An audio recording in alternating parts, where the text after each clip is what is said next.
नमस्कार सभी साथियों को स्वागत करता हूं सभी का इस यूट्यूब चैनल पर जिसका नाम है स्टडी पीएल नोदा। साथियों, रीट मेंस एग्जाम जो 2023 का जो एग्जाम हुआ है आपके 25 फरवरी से 1 मार्च तक।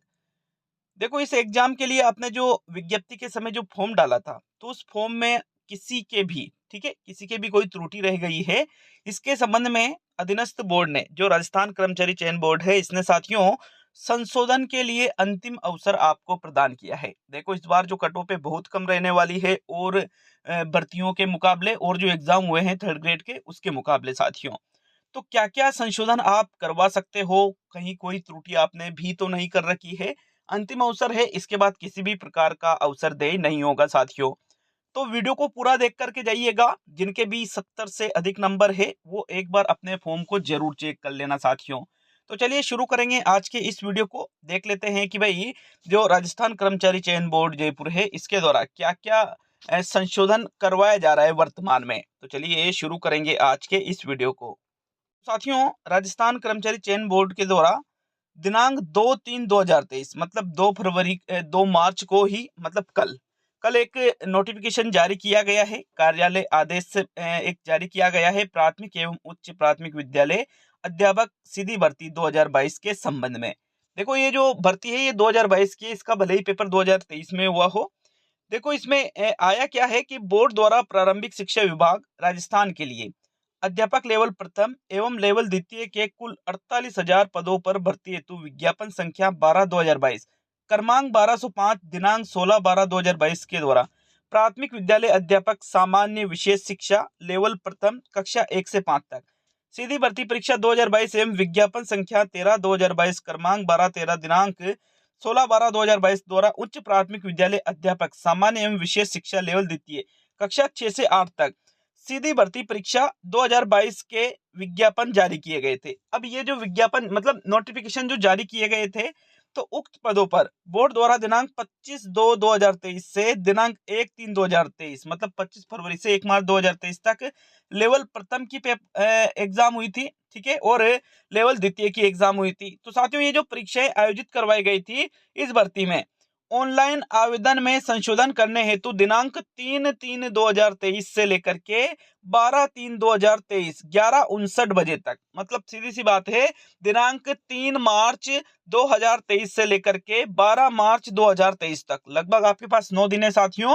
अंतिम अवसर प्रदान किया जाता है। अभ्यर्थी अपने ऑनलाइन आवेदन में आपकी जो श्रेणी है, ठीक है, कैटेगरी जो है आपकी स्पेशल कैटेगरी या उप श्रेणी, पोस्ट श्रेणी, जैसे सामान्य शिक्षा या विशेष शिक्षा या दोनों, शैक्षणिक योग्यता कि आपकी शैक्षिक योग्यता कौन कौन सी है, जैसे 10 प्लस 12 किसी ने ग्रेजुएशन भर रखा है और ग्रेजुएशन कर ही नहीं रखा है बीएसटीसी में। तो ये सारी चीजें हैं साथियों। साथ ही जिलेवार वरीयता जो आपने डाली है कि भाई जो आपने 27 जिले डाले था ना साथियों, उसमें तो जिलेवार योग्यता है लिंग भाई स्त्रीलिंग पुल्लिंग भाई पुरुष या महिला, उसमें कोई गलती आपने कर दी हो। वैवाहिक स्थिति कि भाई आप विवाहित है और आपने अविवाहित कर दिया, या आप अविवाहित है और आपने विवाहित कर दिया, या तो विधवा है, विधवा वाला कॉलम भी अभी तक आपके लिए ओपन किया गया है।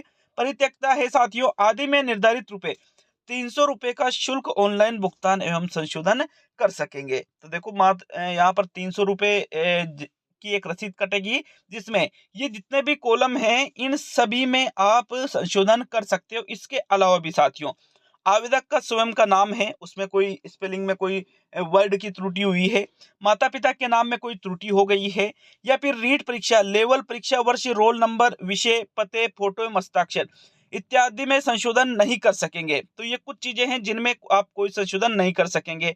एक तो नाम में, खुद के में, स्वयं के नाम में, माता पिता के नाम में, रीट परीक्षा वाले में आपके जो फोटो हस्ताक्षर, इसमें कोई चेंजेस नहीं होगा साथियों।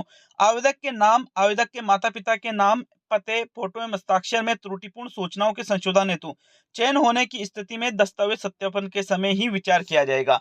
तो इसका सीधा सा मतलब है, जैसे ऊपर जो चीजें दे रखी है इनमें तो आप संशोधन कर सकते हो, लेकिन यहाँ पर ये जो नीचे चीजें दे रखी है, जैसे नाम, पिता का नाम, रीट परीक्षा, लेवल परीक्षा, रोल नंबर, विषय, पते, फोटो, हस्ताक्षर, इनमें आपने कोई त्रुटि कर दी हो फॉर्म भरने में, तो अभी तो उसमें कोई संशोधन नहीं है, लेकिन यहाँ पर ये कह रहा है कि आपका सिलेक्शन हो चुका है और उसके बाद में जो दस्तावेज सत्यापन किए जाते हैं उसके समय ही विचार किया जाएगा।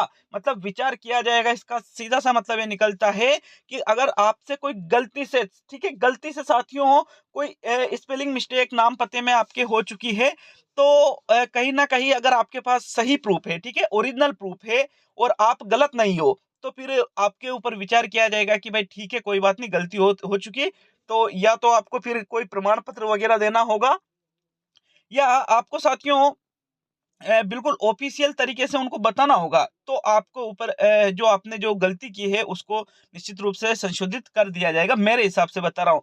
तो उनको भी बाहर लगभग नहीं किया जाता है, भले आपने गलत भर दिया, लेकिन वो आप ओरिजिनल में वो चीज होना चाहिए आपके साथ में कि भाई मैंने गलती की है और उसका वास्तविक प्रूफ ये है कि ये है मेरा नाम ओरिजिनल, ठीक है। उक्त समय सीमा के पश्चात किसी भी स्थिति में बोर्ड के द्वारा कोई संशोधन नहीं किया जाएगा। यहाँ पर आपसे हो सकता है बोर्ड एफिडेविट मांग ले साथियों, ठीक है, कि भाई मैंने फॉर्म भरते समय ये त्रुटियां कर दी, बाद में उसमें संशोधन का मौका नहीं दिया गया, लेकिन मेरा वास्तविक जो नाम है, पता है, ये है, और इसके लिए मैं निम्न दस्तावेज प्रस्तुत कर रहा हूँ। उसमें आपकी 10th की मार्कशीट है, 12th की मार्कशीट है, मतलब ये चीज आपसे वहां पर मांग ली जाएगी। अब देखो यहाँ कह रहा है उक्त सीमा के पश्चात किसी भी स्थिति में बोर्ड के द्वारा संशोधन नहीं किया जाएगा, मतलब किसी भी प्रकार का संशोधन इसके बाद में नहीं किया जाएगा साथियों, जिसकी समस्त जिम्मेदारी अभ्यर्थी की ही होगी। तो एक बार कहने का मतलब यूं है, एक बार जो अपना फॉर्म है, फॉर्म को अच्छे से चेक कर लीजिए, 5-10 मिनट का टाइम लगेगा। उसमें आपकी जो कैटेगरी वगैरह है, मतलब सारी चीजें आप तो मिलान कर लो, कहीं कोई त्रुटि हो, देखो नीचे जो ये चीजें दे रखी है इनमें कोई संशोधन नहीं होगा, लेकिन विचार किया जाएगा, ऐसा लिखा हुआ है। और ऊपर जो चीजें ये दे रखी है इनमें अभी आप संशोधन करवा सकते हो साथियों। इस हेतु बोर्ड द्वारा कोई भी ऑफलाइन प्रार्थना पत्र स्वीकार नहीं किया जाएगा। मतलब ये जो चीजें हैं ये बिल्कुल आपको ऑनलाइन ही प्रस्तुत करनी होगी, ऑफलाइन आप इसको ऑफलाइन नहीं दे सकते हो साथियों। तो ये बोर्ड के द्वारा नोटिफिकेशन जारी किया गया है, जिसमें आपको विभिन्न प्रकार की चीजें देखने को यहाँ पर मिली है कि भाई क्या क्या संशोधन आप करवा सकते हो और क्या क्या संशोधन नहीं करवा सकते हो। गलतियां हुई है तो एक बार चेक जरूर कर ले। जिनके भी 70 से प्लस नंबर है वो सभी एक बार अपना बोर्ड फॉर्म जरूर चेक करिएगा साथियों, जो फॉर्म आपने भरा था। रीट मेंस वाला फॉर्म जो है उसकी बात यहाँ पर की जा रही है। और बाकी यूं है कि जैसे कट ऑफ मान लीजिए कि भाई कैटेगरी वाइज अलग अलग जा रही है। अब किसी के मान लीजिए लेवल 1 में जैसे 80 क्वेश्चन बैठ रहे हैं या 75 क्वेश्चन बैठ रहे हैं, अब उसकी कैटेगरी जैसे मान लीजिए एसटी कैटेगरी है, तो भाई उसका भी सिलेक्शन हो सकता है। अब अगर वो सोच के बैठ जाए कि यार मेरा 75-80 में सिलेक्शन नहीं होगा, मैं तो संशोधन नहीं करवाऊं, तो ऐसा नहीं है। एक बार संशोधन कराओ मत कराओ, एक बार चेक तो कर लो कि भाई आपने कोई गलती तो नहीं कर रखी है साथियों। अगर गलती कर रखी है तो निश्चित रूप से उसको सही जरूर करवाइएगा। तो बहुत ही जल्द अभी जो देखो एग्जाम हो चुका है, ये तो इसमें बहुत सारे ऐसे बच्चे हैं, पेपर जो है पैटर्न लेवल 1 का तो खासतौर पे पैटर्न पर आधारित पेपर नहीं बनाया गया था, लेकिन अब जो हो चुका है उसका तो कुछ भी नहीं हो सकता है। तो निश्चित रूप से अगर आपने आपका पेपर अच्छा गया है तो कोई दिक्कत नहीं है, आपको बिल्कुल शुभकामनाएं हमारी तरफ से। लेकिन अगर पेपर बिगड़ा है साथियों तो हमको रुकना नहीं है, ठीक है। बहुत ही जल्द अपने आप को सही तरीके से समायोजित करके आगे के लिए हमें तैयारी करनी है। तो मिलेंगे जल्दी ही अगले वीडियो में मित्रों।